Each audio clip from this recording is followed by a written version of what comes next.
महात्मा लोग कहते हैं कि हे प्रभु, आपने हमको सब वर्णन तो सुना दिया, पर आपने अभी रुद्राक्ष का वर्णन नहीं सुनाया। तब श्री सूत जी महाराज रुद्राक्ष का वर्णन सुनाते हैं और कहते हैं, सुनो महात्माओं, रुद्राक्ष 1 से लेकर के 14 मुखी तक के रुद्राक्ष होते हैं।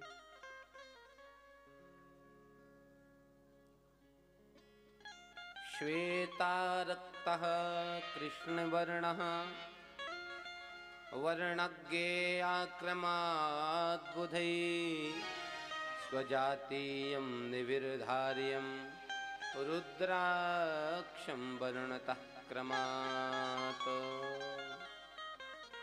देखो, रुद्राक्ष 4 प्रकार का होता है। श्वेत सफेद रुद्राक्ष भी होता है, हमने दर्शन भी किया है और हमारे पास है भी। पीला, लाल और काला। लाल और काला तो पराया मिल ही जाता है, पीला भी मिल जाता है, सब रुद्राक्ष। 4 प्रकार का रुद्राक्ष होता है, श्वेत, पीला, लाल और काला। नियम ये है कि श्वेत ब्राह्मण को, पीला क्षत्रिय को, लाल वैश्य को और काला शूद्र को पहनना चाहिए। पर ऐसा नहीं है, कोई भी कलर का रुद्राक्ष आप कंटिन्यू पहनोगे तो वो काला पड़ ही जाएगा। 4 प्रकार के रुद्राक्ष हैं। महाराज, ये बाद में बताना, पहले ये बताओ रुद्राक्ष की उत्पत्ति कैसे हुई है। शिव प्रियतमो गेयो रुद्राक्षा पर पावनः दर्शनात् परसनात् जाप्यात् सर्व पाप हरिस्मृतः। ऐसी महिमा है भैया रुद्राक्ष की कि दर्शनात्, स्पर्शात्, जापात। आप रुद्राक्ष से जप करो, जप नहीं कर सकते हो तो स्पर्श करो, गले में पहनो। गले में नहीं पहन सकते हो तो रख लो घर पे, उनका दर्शन करो, उससे कल्याण हो जाएगा। बड़ी भारी महिमा रुद्राक्ष की। महाराज, उत्पन्न कैसे हुआ? तो सूत जी कहते हैं, सुनो महात्माओं, दिव्य वर्ष सहस्राणि महेशानि पुनः पुरा तपः प्रकुर्वत स्नातं मनः संयम वै मम। भगवान शंकर ने दिव्य सहस्र वर्षों तक तपस्या की। दिव्य 1000 वर्ष तक। जब भगवान शंकर ने 1000 वर्ष तक तपस्या की और दिव्य 1000 वर्षों बाद आज भोले बाबा ने अपने नेत्र खोले हैं, तो भगवान भोले बाबा के नेत्रों से 2 अश्रु के बूंद गिरे। आप बहुत देर तक नेत्र ऐसे खोले रहोगे, प्रैक्टिस करना, यहां पे नहीं, घर पे जाकर। तो हाँ, बहुत से लोग यही शुरू करते हैं अपनाना, तो यहाँ नहीं, ये सब सिस्टम घर का है। जब आप बहुत देर तक नेत्र को खोल के रखेंगे, पलक मत गिराओ, तब भी आंसू गिरने लग जाएगा, स्वभाव है आंख का। और बहुत देर तक बंद करके देखना, 10-20 मिनट नहीं, 2-4 दिन तक मत खोलना, फिर देखना, ऐसा हो नहीं सकता है। तो नेत्र, कोई भी वस्तु सीमा से अधिक कुछ करोगे उसमें नई घटना घटेगी। भगवान भोले बाबा ने 1000 वर्षों तक नेत्र बंद कर रखे और महाराज जैसे 1000 वर्षों बाद भोले बाबा ने नेत्रों को खोला तो उनके आंसू से 2 अश्रु के बिंदु जमीन पर गिरे हैं और जो अश्रु बिंदु जमीन पर गिरे हैं उन्हीं अश्रु बिंदु से वह वृक्ष प्रकट हो गए। उस वृक्ष का नाम क्या पड़ा? रुद्राक्ष। रुद्रस्य अक्षः। भगवान रुद्र मतलब शंकर, अक्ष मतलब आंख, उनकी आंख से जो प्रकट हुआ है उसका नाम रुद्राक्ष। अब तो महाराज दिव्य वृक्ष प्रकट हो गए और उसमें जो फल लगे भगवान शंकर को अति प्रिय लगे और भगवान शिव ने उन फलों को अपने गले में धारण कर लिया। देखो भैया, रुद्राक्ष होते तो कई प्रकार के हैं, पर दो प्रकार के रुद्राक्ष बहुत उत्तम होते हैं, वह बहुत फलीभूत होते हैं। धात्री फल समम यत् स्यात् शर्वारिष्ट विनाशनम गुंजया सदृशम यत् स्यात् सर्वार्थ फल साधनम। थोड़ा धीमा। धात्री फल संस्कृत में आंवला को कहते हैं धात्री फल। तो या तो रुद्राक्ष रखो आंवले के बराबर, या फिर गुंजा। गुंजा देखिए आप लोगों ने? अब क्या बताएं आपको, मोती देखा छोटा वाला, उससे थोड़ा सा बड़ा होता है,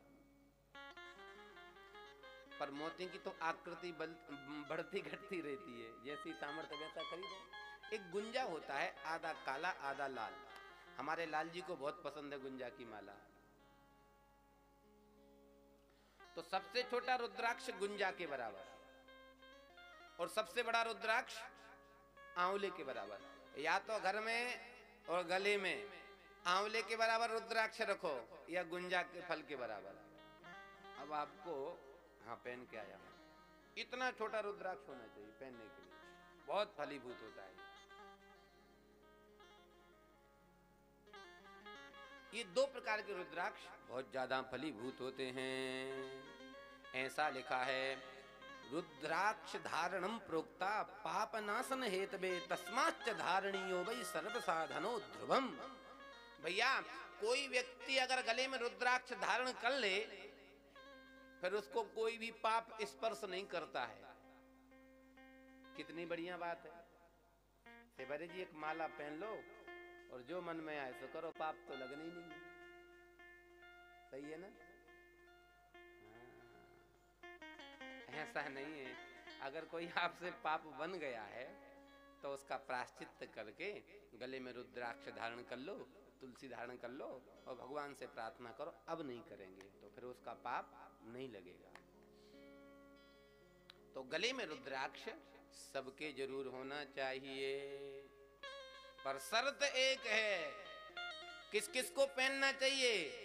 रुद्राक्ष को पहन करके 4 काम नहीं करने चाहिए। अगर ये 4 काम कर रहे हो तो रुद्राक्ष को पहनोगे तो पाप नहीं महापाप लगेगा। क्या क्या नहीं करना चाहिए रुद्राक्ष को पहन के? माशम मद्यंच लहसुन पलांडुम शीघ्रमेव च। मांस नहीं खाना चाहिए, मदरा का पान नहीं करना चाहिए, इससे दोनों से बच जाओ। पर बिना लहसुन प्याज के छौंक के बिना आनंद ही ना आवे घर में सब्जी में। लिखा है पलांडुम प्याज, लहसुनम लहसुन और प्याज भी नहीं खाना। अच्छा, ऐसे में अभी कथा कर रहा था फरीदाबाद में शिव पुराण की, करीब 1.5 अगले श्रावण की बात है। एक बुद्धिमान मेरे पास आए, महाराज आपने बड़ी महिमा बताई रुद्राक्ष की, बहुत इच्छा हो रही पहनने की, तो किसने मना किया? पर आपने कह दिया कि जो लहसुन प्याज खाएगा उसको नहीं पहनना चाहिए, कोई उपाय? कि आप पढ़े लिखे हैं, अपने हिसाब से समझ लो। बोले महाराज मैंने एक उपाय सोचा है। क्या? आप बताओ। कहता महाराज मैं सोच रहा हूं कि जब लहसुन प्याज खाना हो तो उतार दूंगा, और जब खा लिया उसके बाद मुंह धो के पहन लिया हुआ। मैंने कही धन्यवाद, ये आप ही कर सकते हो, ऐसा मत करना भैया, नहीं तो पाप दूना लगेगा, नहीं चौगना। होते हैं बुद्धिमान।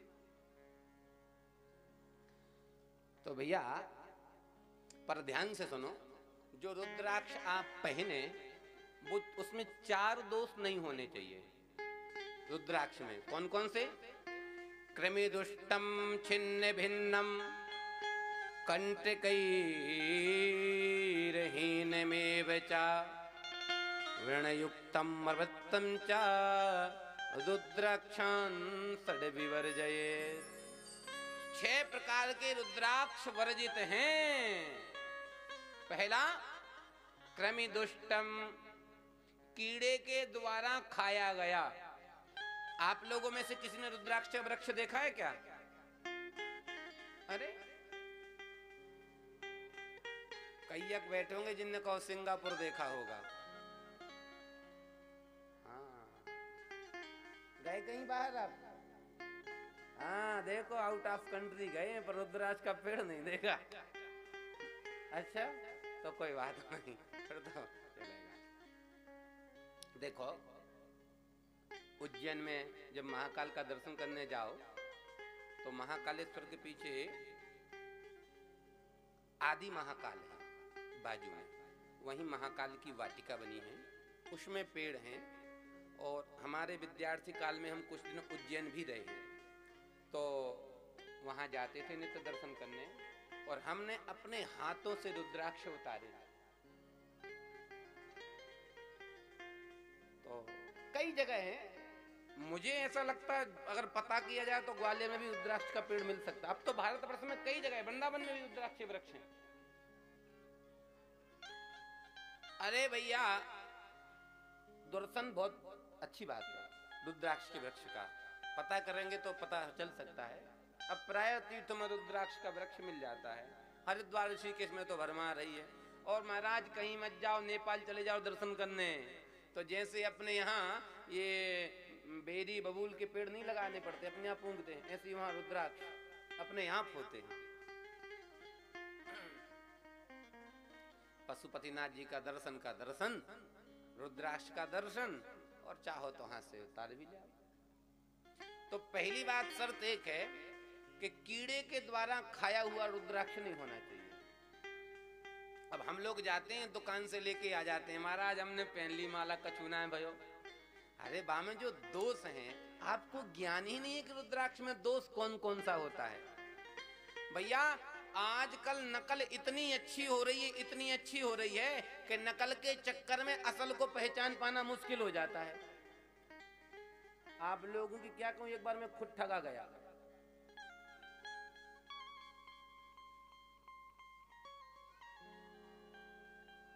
इंदौर गया था कथा करने, सोचा चलो महाकाल का दर्शन करें आए। गया दर्शन करने तो वहां पे 2-4 लोग मिल गए। अब धोती कुर्ता पहने 1-2 लोग साथ में होते तो लोगों ने सोचा बड़ा पंडित हो गया, महाराज होगा। महाराज जी एक मुखी रुद्राक्ष। मैंने पढ़ा भी था, बड़ी महिमा एक मुखी रुद्राक्ष की। वो रुद्राक्ष मशीन के द्वारा बनाया गया था, लकड़ी पे ऐसा बनाया गया कि हम पागल बन गए। और महाराज खूब पैसा दे के हमने खरीद लिया। बड़ी श्रद्धा हुई, लिखा है 1 मुखी रुद्राक्ष का नित्य पूजन करना चाहिए, तो उसको हमने अपने पूजन में रख लिया। अब रोज उसको स्नान कराएं, रोज चंदन लगाएं। और लकड़ी थी वो तो फूल गई, और महाराज सुबह पानी में फूल जाए और गर्मी के समय में गर्मी में सूख जाए, कुछ दिन बाद वो बीच से दिरक गई। हमने सोचा शंकर जी खंडित हो गए। अब देखा तो महाराज वो शंकर जी थे ही कहाँ, वो तो लकड़ी थी, पागल बना दिया। तो देखो निवेदन करूं भैया, थोड़ा जब कभी भी रुद्राक्ष को लो तो कोई विज्ञ व्यक्ति को आगे लाओ, तब रुद्राक्ष की माला खरीदो। तो पहले तो कृमि के द्वारा, कीड़े के द्वारा ना छिन्न भिन्न किया गया हो। कंटकैर्हीनम, कंटक जानते हैं ना आप, रुद्राक्ष में वो छोटे छोटे दाने दाने से होते, जिसे कांटे भी कहते हैं, उसे कंकड़ कहते हैं। वो भी कोई टूटा नहीं होना चाहिए, वो टूट जाते हैं। वो टूट गया तो रुद्राक्ष खंडित हो गया। व्रणयुक्तम, टेढ़ा नहीं होना चाहिए रुद्राक्ष, एकदम गोल होना चाहिए, वृत्त होना चाहिए महाराज। और सुनो, स्वयमेव कृतद्वारम रुद्राक्षम स्यादिहोत्तमम, किसी के द्वारा उसमें छेद ना किया गया हो। आजकल जो रुद्राक्ष मिलते हैं 90% रुद्राक्षों में छेद किया जाता है। वही रुद्राक्ष श्रेष्ठ है जिसमें अपने आप छिद्र हो। छिद्र कब होता है? जब रुद्राक्ष लगा रहता है। पहली बात तो रुद्राक्ष लगा लगा जब पकता है तो उसके पहले उसको कीड़े ही खा लेते हैं, इसलिए उसको पहले तोड़ लेते हैं और सुई से छेद करते हैं उसमें। अपने आप जब रुद्राक्ष परिपूर्ण पक जाता है तो गिर जाता है, और गिर जाता है तो देखना उसमें अपने आप छेद जैसा हो जाता है। दूसरे के द्वारा छेद न किया गया हो, रुद्राक्ष स्वयं उसमें छेद हो। यह माता पार्वती ने पूछा है भोले बाबा से, बोले बाबा आप रुद्राक्ष से इतना प्रेम करते हो, इस रुद्राक्ष की महिमा क्या है? तब भगवान शंकर माता पार्वती को रुद्राक्ष की महिमा बताते हुए कहते हैं, देवी यत् फलम शक्यते नैवा वक्तुम वर्ष सतैरपि।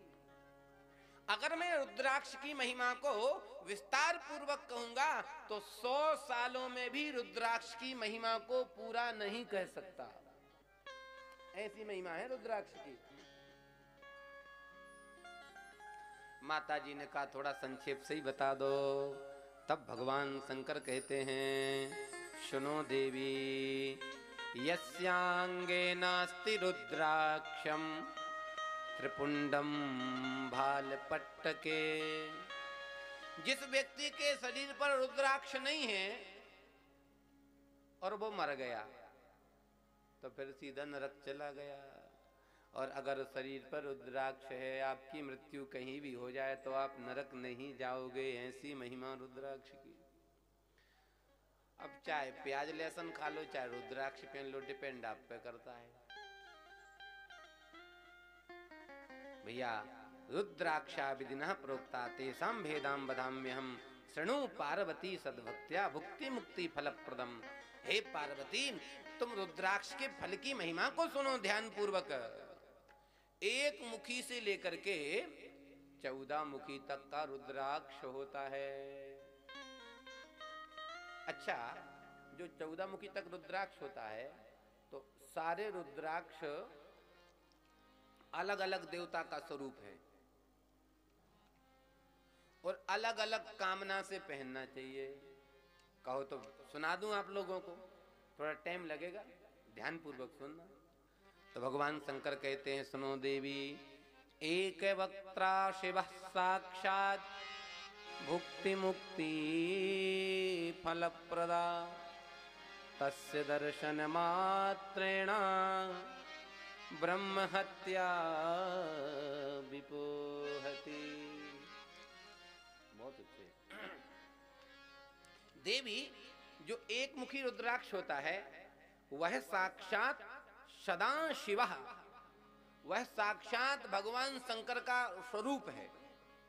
और महाराज, जो एक मुखी रुद्राक्ष का दर्शन करता है तो ब्रह्म हत्याम विपोहति। अगर किसी को ब्रह्म हत्या लग जाए और एक मुखी रुद्राक्ष अपने पास रखे, उसका नित्य दर्शन पूजन करे तो ब्रह्म हत्या नष्ट हो जाएगी उसकी। ऐसी महिमा एक मुखी रुद्राक्ष की। 2 मुखी रुद्राक्ष की, दुवक्त्रो देव देवेता सर्व काम फलप्रदा। जो 2 मुखी रुद्राक्ष है वह देव देवेता, वह साक्षात भगवान नारायण का स्वरूप है।